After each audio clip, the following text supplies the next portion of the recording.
Assalamualaikum warahmatullahi wabarakatuh. Selamat datang di praktikum modul 4 Laboratorium Sistem Produksi Terintegrasi. Perkenalkan, nama aku Dwi Sugiarti. Di sini aku bakal ngejelasin tentang materi modul 4 tentang perencanaan produksi buah. Untuk tujuan pada praktikum modul 4 ini, yang pertama, praktikan dapat mengetahui konsep agregat planning. Yang kedua, praktikan dapat memahami penyusunan master production schedule. Yang ketiga, praktikan dapat mengetahui total biaya yang dikeluarkan berdasarkan strategi yang digunakan. Perencanaan agregat adalah perencanaan yang dibuat untuk menentukan total permintaan dari seluruh elemen produksi dan jumlah tenaga kerja yang diperlukan. Menurut Nasution, fungsi dari perencanaan agregat adalah menyesuaikan kemampuan produksi dalam menghadapi permintaan pasar yang tidak pasti dengan mengoptimalkan penggunaan tenaga kerja dan peralatan produksi yang tersedia sehingga total biaya produksi dapat ditekan seminimal mungkin. Ada 4 alasan penting dilakukannya perencanaan agregat, yaitu yang pertama, untuk memaksimalkan penggunaan fasilitas dan meminimalkan risiko kelebihan penggunaan atas fasilitas dan fasilitas yang menganggur. Yang kedua, memastikan ketersediaan kapasitas yang cukup untuk memuaskan permintaan yang diharapkan. Yang ketiga, merencanakan perubahan pada kapasitas produksi yang sistematis untuk mencapai puncak dan lembah pada kurva permintaan pelanggan. Yang keempat, memperoleh keluaran yang paling optimum dari sumber data yang tersedia.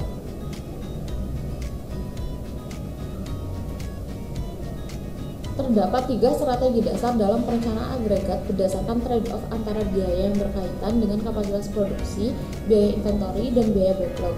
Yaitu yang pertama ada level strategi yang ditempuh dengan cara menjaga tingkat output, produksi, dan tenaga kerja yang konstan. Ciri-ciri level strategi adalah mempertahankan tingkat produksi yang tetap dan memfluktuasikan tingkat persediaan, order backlog, dan close sales.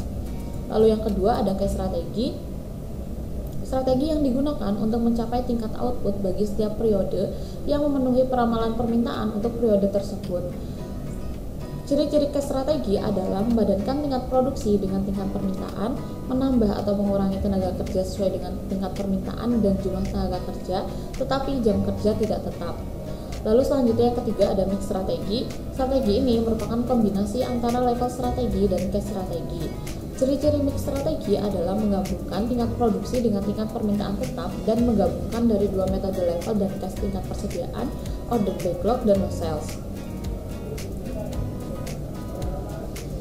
Lalu untuk biaya-biaya yang terlibat dalam perencanaan agregat diantaranya yaitu hiring cost atau ongkos penambahan tenaga kerja, yang kedua ada firing cost, ongkos pengurangan tenaga kerja, yang ketiga ada overtime cost atau ongkos lembur dan undertime cost atau ongkos menganggur, yang keempat ada inventory cost atau ongkos persediaan atau gudang, dan back order, ongkos kehabisan persediaan.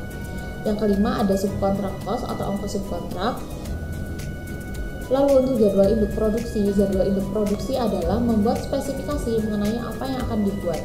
Jadwal ini harus disesuaikan dengan rencana produksi yang mencakup rencana anggaran, permintaan konsumen, kemampuan teknik, ketersediaan tenaga kerja, dan pertimbangan lainnya. Penjadwalan produksi induk pada dasarnya berkaitan dengan aktivitas melakukan 4 fungsi utama berikut. Yang pertama, menyediakan atau memberikan input utama kepada sistem perencanaan kebutuhan material dan kapasitas. Yang kedua, menjadwalkan pesanan-pesanan produksi dan pembelian untuk item-item MPS. Yang ketiga, memberikan landasan untuk penentuan kebutuhan sumber daya dan kapasitas. Dan yang keempat, memberikan basis untuk pembuatan janji tentang penyerahan produk kepada pelanggan. Lalu selanjutnya ada teknik disagregasi. Disagregasi adalah proses memecah rencana agregat menjadi kebutuhan produk spesifik dengan tujuan untuk menentukan kebutuhan tenaga kerja, material, dan kebutuhan persediaan. Pada proses disagregasi dibagi menjadi 4 metode, diantaranya yaitu yang pertama ada metode cut and fit. Metode ini sering digunakan dalam suatu perusahaan untuk mengupayakan mencari berbagai variasi alokasi kapasitas produksi pada suatu grup sampai tercapai kombinasi yang terbaik.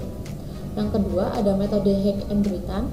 Pada metode ini ada beberapa langkah dalam menentukan metode ini, yakni menentukan family yang diproduksi, disagregasi family, disagregasi item, dan menentukan status inventory akhir dari setiap produk. Yang ketiga ada metode hex and mill. Metode ini bertujuan untuk menentukan jumlah produksi berdasarkan dari trade-off biaya simpan dengan biaya setup pesan. Lalu yang terakhir ada metode linear programming. Metode ini berupa program linear yang bertujuan untuk meminimalkan biaya total dari output, subkontrak, inventory, backlog, hiring, layout, overtime, dan gaji untuk N periode. Lalu selanjutnya ada Roadmap Capacity Planning atau RCCP, merupakan metode yang digunakan untuk mengukur kapasitas stasiun kerja sehingga dapat diketahui apakah suatu jadwal produksi memerlukan kerja lembur, subkontraktor, ataupun strategi produksi lainnya untuk memenuhi permintaan yang tepat waktu. Teknik-teknik dalam penerapan RCCP yang pertama yaitu ada Capacity Planning Using Overall Factors, merupakan perencanaan yang relatif kasar dengan input yang diperlukan seperti MPS, waktu total pabrik yang diperlukan untuk memproduksi satu part tertentu, dan proporsi historis yakni perbandingan antara stasiun kerja mengenai kapasitas produk pada waktu tertentu. Yang kedua ada Bill of Labor Approach, didefinisikan sebagai suatu daftar yang berisi jumlah tenaga kerja yang dibutuhkan untuk memproduksi suatu item. Dan yang ketiga ada Research Profile Approach, pendekatan ini juga menggunakan data waktu baku. Selain itu membutuhkan pula data lead time yang diperlukan pada stasiun-stasiun kerja tertentu. Sekian pemaparan materi mengenai modul 4 perencanaan produksi 2. Selanjutnya penjelasan mengenai rumus atau perhitungan agregat planning yang digunakan pada modul 4.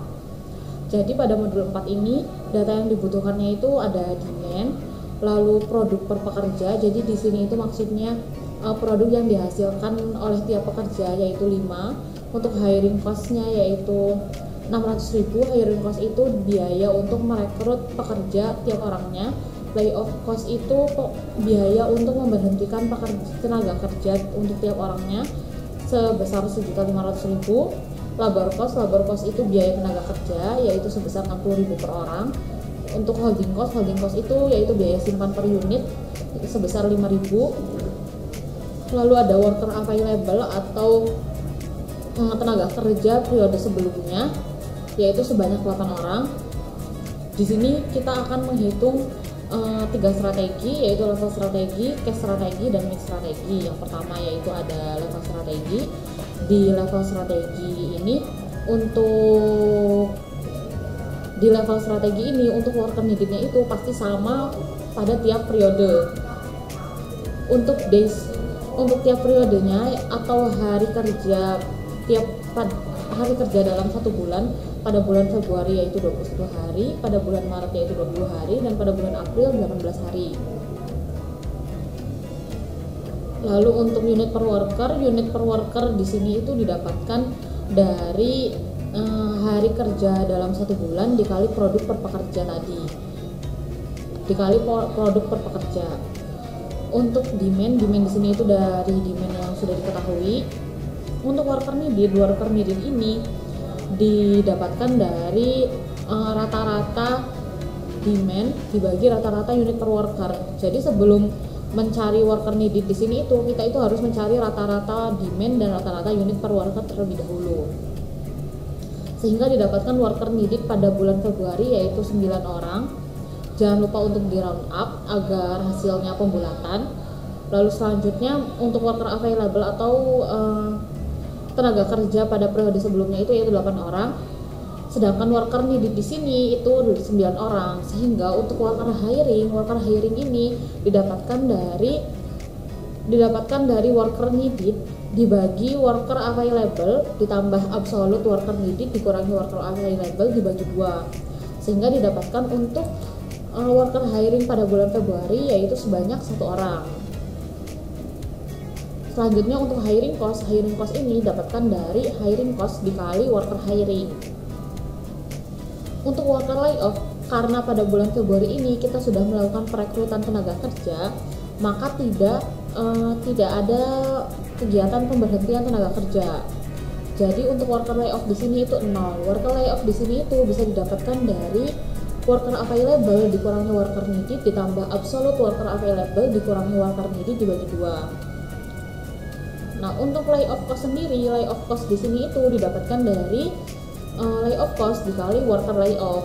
Karena worker layoff di bulan Februari ini 0, maka layoff costnya juga 0.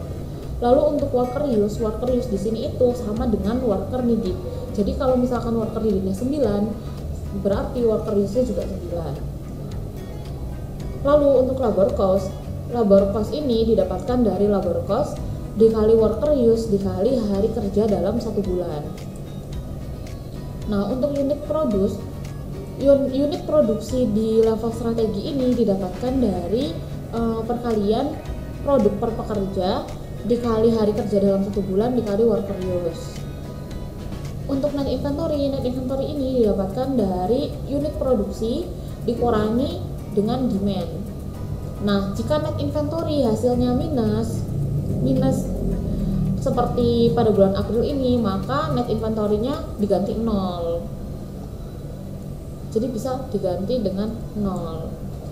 Nah, untuk holding cost dikali net inventory, atau bisa juga unit produksi dikurangi demand ditambah absolute unit produksi dikurangi demand dibagi 2 dikali dengan holding cost.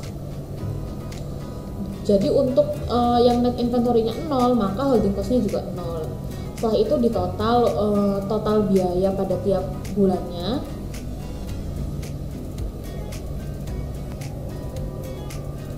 Lalu selanjutnya yang kedua yaitu ada cash strategi, di mana di cash strategi ini net inventory-nya itu pasti 0.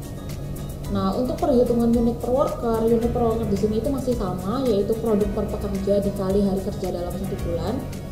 Lalu untuk demand-nya juga sudah diketahui. Nah, untuk worker needed di cash strategi ini itu berbeda dengan perhitungan worker needed di level strategi, di mana pada worker needed di cash strategi ini didapatkan dari round up demand dibagi unit per worker, yang hasilnya maka tiap bulannya itu worker needed-nya itu pasti berbeda sesuai dengan demand dan unit per worker pada tiap bulannya itu. Nah, seperti contoh di sini, untuk worker needed-nya itu 9 orang, sedangkan worker available atau pekerja yang tersedia di periode sebelumnya itu 8 orang. Sehingga kita itu harus melakukan perekrutan pekerja sebanyak 1 orang. Nah, 1 orang ini itu didapatkan dari worker needed dikurangi worker available ditambah absolute worker needed dikurangi worker available dibagi 2. Sehingga kita itu harus merekrut pekerja sebanyak 1 orang. Nah, selanjutnya pada periode berikutnya, karena pada bulan Februari kita sudah merekrut 1 orang, maka di worker available di bulan Maret itu 9 orang. Nah, sedangkan worker needed itu masih sama, pembagian demand dengan unit per worker didapatkan 9. Karena worker needed dengan worker available-nya sama, maka tidak diperlukan worker hiring atau worker layoff. Nah, sedangkan pada bulan April di sini itu worker available-nya 9 kan, karena di bulan Maret itu worker available-nya 9. Selanjutnya pada worker needed di bulan April ini itu sama dengan perhitungan sebelumnya, yaitu demand dibagi unit per worker. Karena worker needed-nya itu 10 sedangkan worker yang tersedianya itu 9, maka dilakukan perekrutan pekerja sebanyak 1 orang. Ini perhitungannya sama, yaitu worker needed dikurangi worker available ditambah absolute worker needed dikurangi worker available dibagi 2. Nah, untuk hiring cost dikali worker hiring. Lalu untuk worker layoff, karena kalau misalkan kita tidak melakukan pemberhentian tenaga kerja, maka worker layoff-nya itu 0. Tapi worker layoff ini bisa didapatkan dari worker available dikurangi worker needed ditambah absolute worker available dikurangi worker needed dibagi 2. Untuk periode selanjutnya juga sama. Untuk layoff cost ini worker layoff dikali layoff cost. Karena worker layoff-nya 0, maka layoff cost-nya juga 0. Lalu untuk worker use di sini itu sama dengan worker needed juga. Lalu untuk labor cost di sini itu labor cost dikali days atau hari kerja dalam 1 bulan dikali worker use. Lalu untuk unit produksi di cash strategi ini sama dengan demand. Oleh karena itu net inventory di cash strategi ini 0, karena net inventory ini didapatkan dari unit produksi dikurangi demand. Karena unit produksinya sama besarnya dengan demand, maka net inventory-nya 0. Sehingga holding cost-nya juga 0, karena holding cost itu net inventory dikali holding cost. Setelah itu dijumlahkan total biaya dari tiap periodenya. Lalu selanjutnya yang ketiga itu mix strategi, di mana mix strategi ini merupakan gabungan dari level strategi dengan cash strategi. Untuk harinya masih sama, untuk unit per workernya juga masih sama, yaitu produk per pekerja dikali dengan hari kerja dalam 1 bulan. Untuk demandnya juga masih sama yang diketahui di sini. Nah, karena mix strategi ini merupakan gabungan dari level strategi dan cash strategi, maka dalam perhitungan worker need ini juga di sini merupakan gabungan dari level strategi dengan cash strategi. Dimana pertama-tama kita itu harus membagi demand dengan unit per worker tiap bulannya. Jadi ini bisa ditaruh di sini atau dimanapun terserah. Untuk ini itu didapatkan dari demand dibagi unit per worker. Untuk bulan Februari itu didapatkan 9, Maret 9, dan April itu 10. Nah, untuk workernya di sini itu didapatkan dari round up rata-rata dari Februari dengan Maret. Jadi untuk di Februari ini Februari dengan Maret, untuk Maret itu Maret dengan April, dan untuk April ini April dengan karena tidak ada bulan setelah April, maka tetap 10 hasilnya. Lalu untuk worker available atau pekerja yang ada di periode sebelumnya yaitu 8 orang, maka dilakukan worker hiring atau perekrutan pekerja sebanyak 1 orang. Nah, worker hiring ini juga sama rumusnya kayak tadi, di mana worker needed dikurangi worker available ditambah absolute worker needed dikurangi worker available dibagi 2. Lalu untuk hiring cost ini didapatkan dari perkalian hiring cost dengan worker hiring. Nah, untuk worker layoff, karena di sini itu kita melakukan, kalau tidak melakukan pemberhentian tenaga kerja, maka worker layoff-nya itu 0, karena worker layoff ini itu pemberhentian tenaga kerja. Dan worker layoff ini bisa dicari dengan worker available dikurangi worker needed ditambah absolute worker available dikurangi worker needed dibagi 2.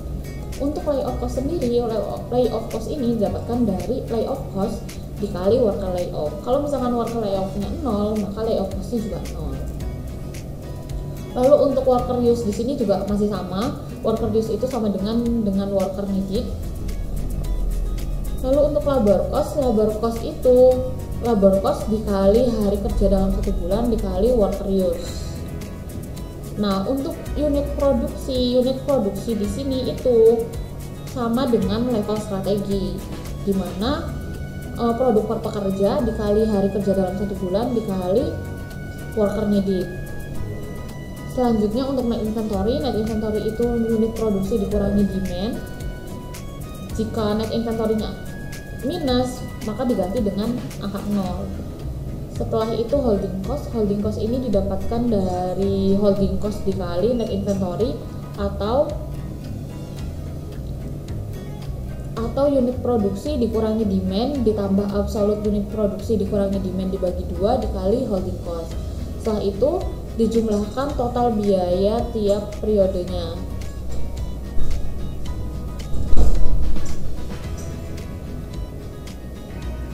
Selanjutnya, setelah melakukan perhitungan agregat itu dilihat total biaya yang paling minimum. Seperti contoh di sini, total biaya yang paling minimumnya itu ada di level strategi yaitu sebesar 33.120.000. Maka yang dipilih yaitu level strategi. Lalu selanjutnya itu melakukan perhitungan master production scheduling atau jadwal induk produksi, di mana untuk perbandingan penggunaan bahan pada rack trolley basic dengan rack trolley advance itu berbeda. Untuk rack trolley basic itu sebesar 25% dan untuk rack trolley advance itu sebesar 75%. Nah, untuk mencari master production scheduling ini didapatkan dari round up hasil unit produksi setiap bulan dikali dengan perbandingan penggunaan bahan. Untuk advance pun sama, unit produksi setiap bulan dikali perbandingan penggunaan bahan. Untuk bulan selanjutnya juga sama perhitungannya.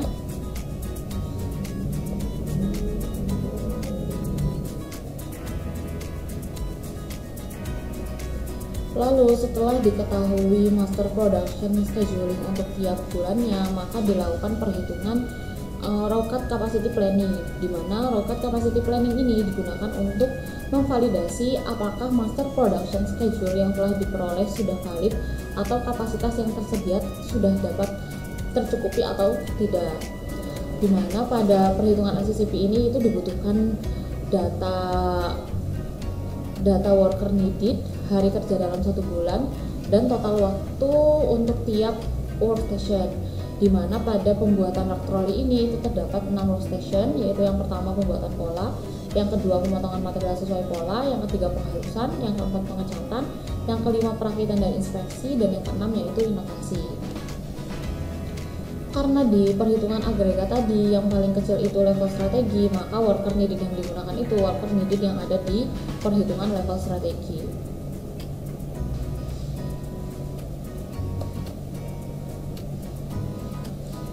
Nah, karena worker needed tiap bulan di bulan Februari itu sebanyak 9 orang, Maret itu 9 orang, dan April itu 9 orang.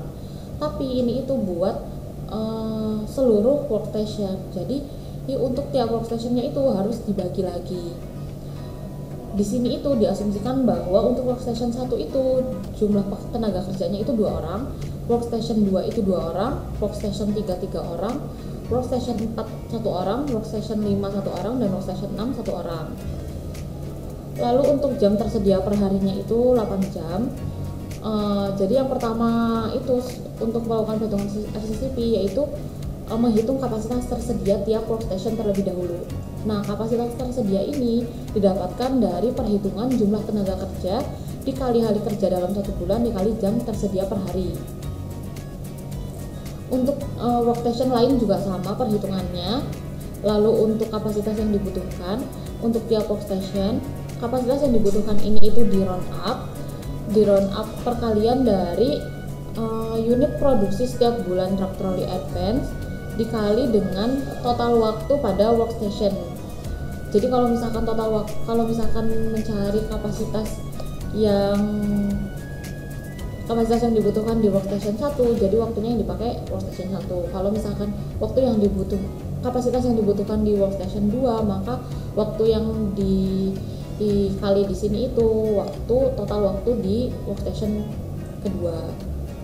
Kayak gitu, buat perhitungannya sama. Lalu setelah itu melakukan perbandingan kapasitas yang dibutuhkan dengan kapasitas yang tersedia.